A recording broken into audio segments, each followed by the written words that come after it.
SV6 news కు స్వాగతం. ముందుగా హెడ్లైన్స్. దూసుకుపోతున్న భారత్, సంచలన వ్యాఖ్యలు చేసిన ఐక్యరాజ్య సమితి.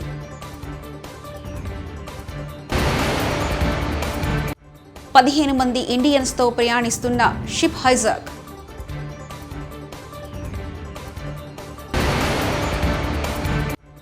యూపీఎస్సీ చైర్మన్ తో సీఎం రేవంత్ భేటీ.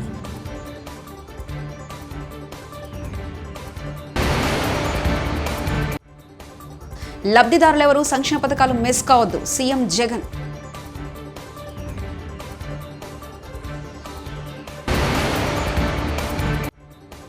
మంత్రి పొన్నం ఉదయపు నడక, చిన్నారులతో సరదా ముచ్చట్లు.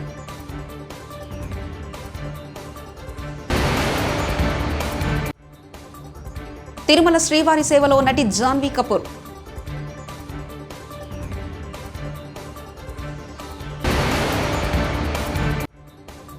పొత్తుల విషయంలో భాజపా బెదిరింపుల ధోరణి, సిపిఐ రామకృష్ణ. భారత్ అత్యంత వేగంగా అభివృద్ధి చెందుతున్న దేశమని ఐక్యరాజ్యసమితి ఆర్థిక రిపోర్టులో పేర్కొంది. UN department of economics and social affairs report ప్రకారం భారత ఆర్థిక అభివృద్ధి 2024 ఇండియన్ ఎకనామీ 2024లో 6.2% ఉంటుందని తేలింది. భారత్ అంచనా కంటే వృద్ధి శాతం కొంత తగ్గినా గణనీయమైన పురోగతి సాధిస్తుందని తెలిపింది. ఉత్పత్తి, తయారీ రంగాల్లో బలమైన వృద్ధి కారణంగా భారత్ దూసుకుపోతుందని తెలిపింది. గత ఏడాది దేశం అధిక పెట్టుబడులను ఆకర్షించినట్లు తెలుస్తుంది. 15 మంది భారతీయ సిబ్బంది ప్రయాణిస్తున్న షిప్ హైజాక్ గురైందని నేవీ అధికారులు వెల్లడించారు. లైబీరియా జెండాతో కూడిన ఓడ సోమాలియా తీరానికి సమీపంలో హైజాక్ గురైందని తెలిపారు. సమాచారం అందుకున్న భారత నావికాదళం హైజాక్ గురైన ఓడ ఎంవీ లీనా నార్క్స్ ను నిశితంగా పరిశీలిస్తున్నట్లు శుక్రవారం తెలిపింది. ఇండియన్ నేవీ ఎయిర్ క్రాఫ్ట్ ఆ ఓడపై నిఘా పెట్టిందని అధికారులు తెలిపారు. దీంతో పాటు ఆ సిబ్బందితో కమ్యూనికేషన్ కోసం ప్రయత్నిస్తున్నట్లు ఓ సైనిక అధికారి తెలిపారు. దేశ రాజధాని ఢిల్లీలో సీఎం రేవంత్ రెడ్డి పర్యటన రెండో రోజు కొనసాగుతుంది. నిన్న ఏఐసీసీ కార్యక్రమంలో పాల్గొనడంతో పాటు 3 కేంద్ర మంత్రులను ఆయన కలిశారు. టీఎస్పీఎస్టీని ప్రక్షాళన చేయడం లక్ష్యంగా ఆయన ప్రభుత్వ చర్యలను వేగవంతం చేశారు. ఈరోజు శుక్రవారం ఉదయం 11 గంటలకు యూపీఎస్సీ చైర్మన్ డాక్టర్ మనోజ్ సోనిని రేవంత్ రెడ్డి, మంత్రి ఉత్తమ్ కుమార్ రెడ్డి, సీఎస్ శాంతికుమారి మరికొందరు ఉన్నతాధికారులు కలిశారు. యూపీఎస్సీ పనితీరు పరిశీలించి తెలుసుకున్నారు. పరీక్షల నిర్వహణ, ఇతర అంశాలను సీఎం రేవంత్ రెడ్డి అధికారులు అధ్యయనం చేయనున్నారు. హన్మకొండ జిల్లా భీమరదేవరపల్లి మండలం ముల్కనూరులో మంత్రి పొన్నం ప్రభాకర్ ఉదయపు నడక నిర్వహించారు. ప్రజలను పలకరించి వారి సమస్యలు అడిగి తెలుసుకున్నారు. రోడ్డు పక్కనే ఉన్న హోటల్లో టిఫిన్ చేశారు. చిన్నారులకు శాల్వా కప్పి సరదాగా మాట్లాడారు.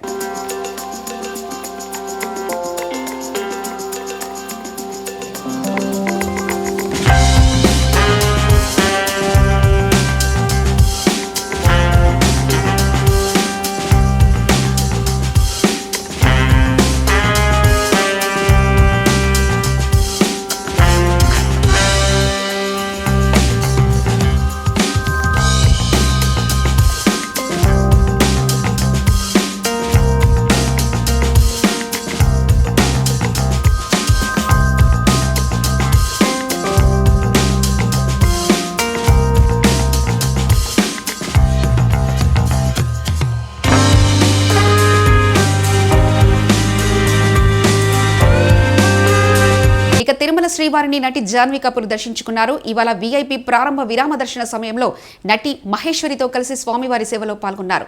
తిరుమల తిరుపతి దేవస్థాన అధికారులు వారికి స్వాగతం పలికి దర్శన ఏర్పాట్లు చేశారు.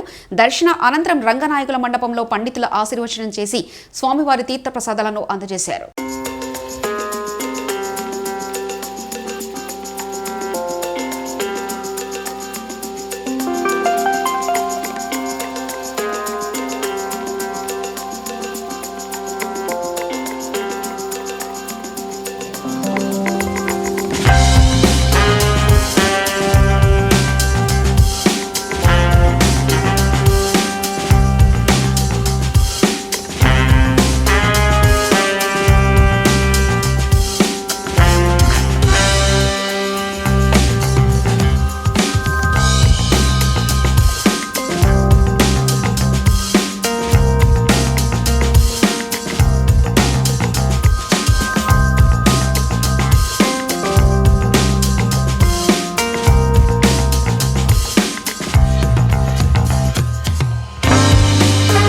అర్హత ఉన్న ఏ లబ్ధిదారులు కూడా సంక్షేమ పథకాలను మిస్ కాకుండా చూడాలన్నదే తమ ప్రభుత్వ లక్ష్యమని వైఎస్ జగన్మోహన్ రెడ్డి స్పష్టం చేశారు.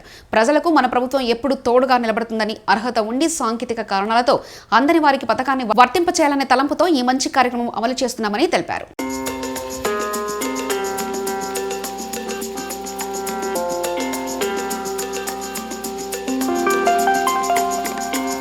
2021 డిసెంబర్లో ఈ కార్యక్రమం మొదలుపెట్టినప్పటి నుంచి ఇవాళ మనం చేసే ఈ కార్యక్రమం ప్రతి 6 నెలలకు ఒకసారి జరిగిస్తూ ఉన్నాం. ఈరోజు మనం చేసేది 5వ సారి ఈ కార్యక్రమం జరిగిస్తూ ఉన్నాం. ఈ 5 పర్యాయాలను కూడా ఒకసారి లెక్కలేకేసుకుంటే దాదాపుగా 1700 కోట్ల రూపాయలు అదర్వైజ్ అర్హత ఉండి పొరపాటున ఏ కారణం చేతైనా కూడా మిస్ అవుట్ అయిపోయిన బెనిఫిషరీస్కు మళ్ళీ తోడుగా ఉంటూ నిలబడుతూ వారి పక్షాన మళ్ళీ వారికి అందజేసే కార్యక్రమంలో భాగంగా జరిగింది. ఈరోజు ఇందులో భాగంగా దాదాపుగా వివిధ పథకాలకు సంబంధించి దాదాపుగా 68,990 మందికి వివిధ పథకాల ద్వారా లబ్ధిని వాళ్లకు మళ్ళీ అందజేస్తూ దాదాపుగా 98 కోట్ల రూపాయలకు సంబంధించిన మొత్తాన్ని వాళ్ళ బ్యాంక్ అకౌంట్లలో వాళ్ళ చేతికి అందేట్టుగా చేస్తూ ఉన్నాం. ఈ అమ్మఒడి అనే కార్యక్రమం ద్వారా దాదాపుగా ఇంతకుముందు ఆ పథకం మనం తీసుకొచ్చినప్పుడు అప్పట్లో 42,62,000 మందికి అర్హత పొందారు. డబ్బులు వాళ్ళందరి ఖాతాల్లోకి కూడా పడడం జరిగింది. వేరియస్ కారణాల వల్ల అయితేనేమి మిస్ అవుట్ అయిపోయిన బెనిఫిషరీస్ మరో 40,616 మంది మిగిలిపోయి ఉంటే ఆ 42,62,000 మందికి మంచి జరిగింది. కానీ ఒక 40,000 మంది లెస్ దెన్ 1% ఫర్ వేరియస్ కారణాల వల్ల ఎవరైతే మిస్ అవుట్ అయిపోయినారో వాళ్ళందరికీ కూడా మళ్ళీ అప్లికేషన్ వాళ్ళు పెట్టుకోవడము, మళ్ళీ వెరిఫై చేయడము, వెరిఫికేషన్ ప్రాసెస్ కంప్లీట్ చేయడము చేసిన వాళ్లకు మళ్ళీ ఈరోజు 40,616 మందికి అమ్మఒడి ద్వారా మళ్ళీ వెనక్కి ఆ డబ్బులు మళ్ళీ వాళ్ళకు వచ్చేట్టుగా చేస్తూ ఉన్నాం. సిమిలర్లీ జగనన్న చేదోడు అనే కార్యక్రమంలో 3,25,000 మందికి అప్పట్లో మంచి జరిగింది. ఇప్పుడు మరో 15,000 మంది రకరకాల కారణాల చేత ఎవరైతే మిస్ అవుట్ అయిపోయి వాళ్ళ అప్లికేషన్ పెట్టుకోవడాలు మళ్ళీ వెరిఫికేషన్ పూర్తి చేసి వాళ్ళకి ఇస్తూ ఉన్నాం. ఈబీసీ నేస్తం ద్వారా మరో అప్పట్లో 4,40,000 మందికి మంచి జరిగింది. ఇప్పుడు మరో 4,180 మందికి మళ్ళీ ఈరోజు లబ్ధి జరిగిస్తూ ఉన్నాం. వైఎస్ఆర్ వాహన మిత్ర ద్వారా అప్పట్లో 2,80,000 మందికి దాదాపుగా అప్పట్లో మేలు జరిగింది. ఇప్పుడు మరో 3,030 మందికి మళ్ళీ ఆ పథకంలో ఈరోజు మంచి జరగబోతూ ఉంది. సిమిలర్లీ మత్స్యకార భరోసా ద్వారా అప్పట్లో 1,20,000 మందికి మంచి జరిగితే ఈరోజు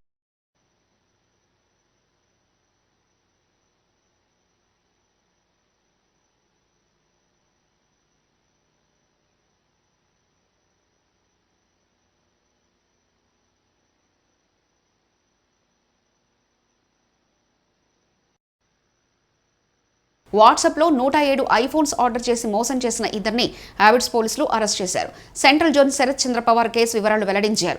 నిందితుడు గుజరాత్కు చెందిన విజయ్, హైదరాబాద్ హ్యాబిట్స్ జగదీష్ మార్కెట్ చెందిన వ్యాపారికి వాట్సాప్లో 107 ఐఫోన్లు కావాలంటూ ఆగంతకులు ఆర్డర్ చేశారు. మొబైల్ ఫోన్లు పంపిన అనంతరం డెలివరీ అయ్యాక డబ్బులు ఇస్తామని గుజరాత్కు చెందిన వ్యక్తులు చెప్పారు.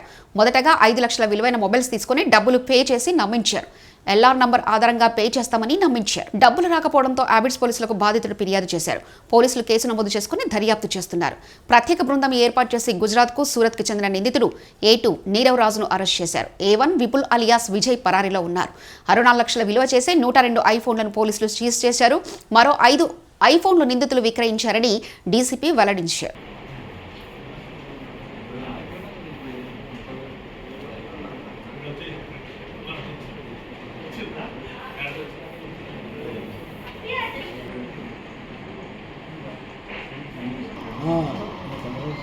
Thank you. Sir good afternoon.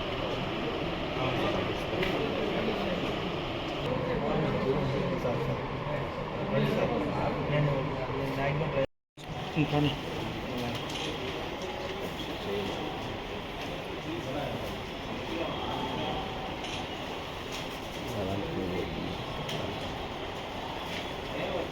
Maximum okay right sir.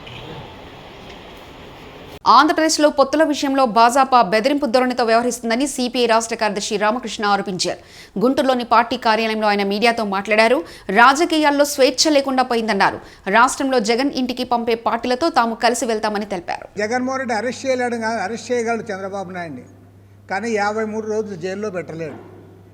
53 రోజుల పాటు చంద్రబాబు నాయుడిని జైల్లో పెట్టారంటే కేంద్రంలో అధికారంలో ఉన్న ప్రభుత్వం యొక్క సహకారంతోనే ఇద్దరు కలిసి మాట్లాడుకొని ఆయన్ని జైల్లో పెట్టారు. అక్రమంగా కేసులు పెట్టావు.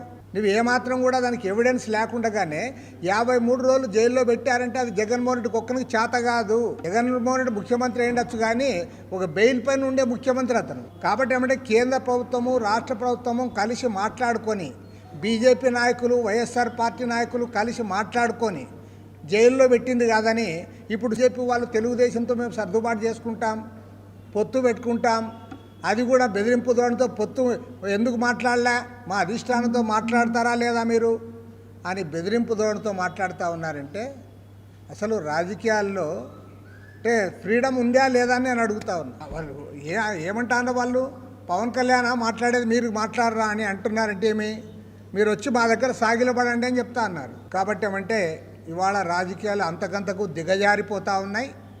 ఆత్మగౌరవానికి ఇది పరీక్ష. తెలుగు ప్రజల ఆత్మగౌరవాన్ని పరిరక్షించడానికి పెట్టిన Telugu Desam party NT Rama Rao party. అలాంటి పార్టీని ఇవాళ బ్లాక్మెయిల్ చేసి చంద్రబాబు నాయుడు జైల్లో పెట్టి తర్వాత సుప్రీంకోర్టులో కేసు పైన జడ్జిమెంట్ రాకుండా దాన్ని ఆపి, క్లియర్గా తెలుసు 17A పైన జడ్జిమెంట్ వస్తే చంద్రబాబు నాయుడు ఫ్రీ బర్డ్గా తిరగొచ్చు ఆయన. కాబట్టి ఏమి జడ్జిమెంట్ ఎక్కడైనా జరిగిందా అని నేను అడుగుతా ఉన్నా. నీకు ఆర్గ్యుమెంట్స్ అయిపోయి 75 డేస్ అయిన తర్వాత కూడా ఎందుకు జడ్జిమెంట్ ఇవ్వకుండా ఆపుతా ఉన్నారు? సుప్రీంకోర్టులో జగన్మోహన్ రెడ్డి ఆపగలడా? జగన్మోహన్ రెడ్డికి చేత కాదు. బీజేపీ వాళ్ళే చేస్తూ ఉన్నారు ఇవన్నీ, మళ్ళీ ఇక్కడ నాటకం ఆడుతూ ఉన్నారు. కాబట్టి ఏమంటే దీన్ని రాష్ట్ర ప్రజలు గమనించాలి. పవన్ కళ్యాణ్ ముఖ్యమంత్రి కావాలని అభిమానులు ఇంతకుముందు అన్నారు, కానీ ఇప్పుడు అట్లా చెప్పలే కదా. ఆయన తెలుగుదేశం పార్టీతో సర్దుబాటు చేసుకుంటాను, మనకున్న సీట్లను బట్టి మనం మాట్లాడాలి, మనకున్న బలాన్ని బట్టి మాట్లాడాలని అతను ఇప్పుడు ప్రాక్టికల్గా ఆలోచిస్తా అన్నాడు. దాన్నే మనం ఇప్పుడు తప్పుబట్టేకి లేదు. ఆయన ముఖ్యమంత్రి కానీ ఏం అనడంలే, ఈవెన్ మంత్రి అని కూడా అనలే. మా పార్టీ మొన్న మా సమావేశాల్లో చర్చించాము. మా పార్టీ నారాయణ గారు కూడా హాజరయ్యారు. ఇవాళ రాష్ట్ర వ్యాప్తంగా ఈరోజు మేము ఫస్ట్ కూడా స్పష్టమైన అభిప్రాయంతో చెప్తా ఉన్నాము. కాంగ్రెస్ ప్రభుత్వం ఇచ్చిన మాట ప్రకారం 6 గ్యారెంటీలు 100 రోజుల్లోపే అమలు చేస్తుందని నాగార్జునసాగర్ శాసనసభ్యులు కొందరు జైవిరెడ్డి అన్నారు. గురువారం నాడు ఆయన నల్గొండ జిల్లా నాగార్జునసాగర్ నియోజకవర్గం గుర్రంపోడు మండలంలోని చేపూరు, తేనేపల్లి, పిట్టలగూడెం గ్రామాల్లో ప్రజాపాలన కార్యక్రమంలో పాల్గొని లబ్ధిదారుల దరఖాస్తులను స్వయంగా తీసుకున్నారు. ఈ సందర్భంగా ఆయన మాట్లాడుతూ ఇప్పటికే 6 గ్యారెంటీల పథకంలో మహిళలకు బస్సు ప్రయాణం, రాజు ఆరోగ్యశ్రీ అమలు చేశామని, మిగతావి కూడా త్వరలోనే అమలు చేస్తామని, దరఖాస్తుల సమయం ముగుస్తుందని, ప్రజలు ఎవరూ ఆందోళన చెందవద్దని, 6వ తేదీ తర్వాత కూడా పంచాయతీ కార్యదర్శులు దరఖాస్తులు స్వీకరిస్తారని తెలిపారు. ఈ కార్యక్రమంలో కాంగ్రెస్ మండల పార్టీ అధ్యక్షులు తగుళ్ల సర్వయ్య, వర్కింగ్ ప్రెసిడెంట్ సూదిని జగదీశ్వరరెడ్డి, జాలచిన సత్తయ్య, రాధాకృష్ణ పంతులు, చినమల జగదీశ్వరరెడ్డి, మేడి వెంకన్న, బొమ్మ శ్రీను, కమతన్ జగదీశ్వరరెడ్డి, శివాజీ శర్మ, మారెడ్డి యాదగిరెడ్డి, చేపూరు సర్పంచ్ విజయ్, తేనపల్లి సర్పంచ్ ప్రతాప్ రెడ్డి, అధికారులు, కాంగ్రెస్ పార్టీ నాయకులు, గ్రామ ప్రజలు తదితరులు పాల్గొన్నారు.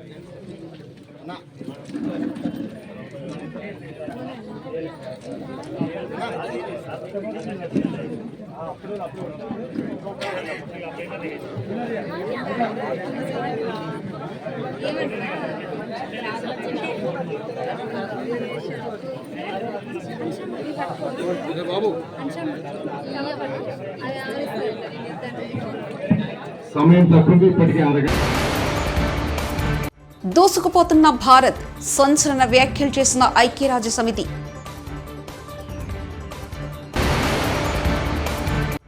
పదిహేను మంది ఇండియన్స్తో ప్రయాణిస్తున్న షిప్ హైజాక్.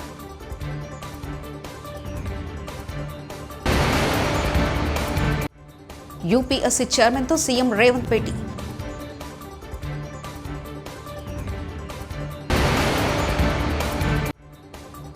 లబ్ధిదారులెవరూ సంక్షేమ పథకాలు మిస్ కావద్దు సీఎం జగన్.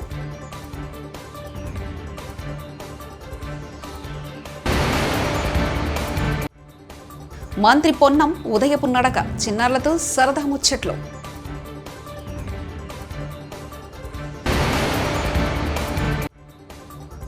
తిరుమల శ్రీవారి సేవలో నటి జాన్వీ కపూర్.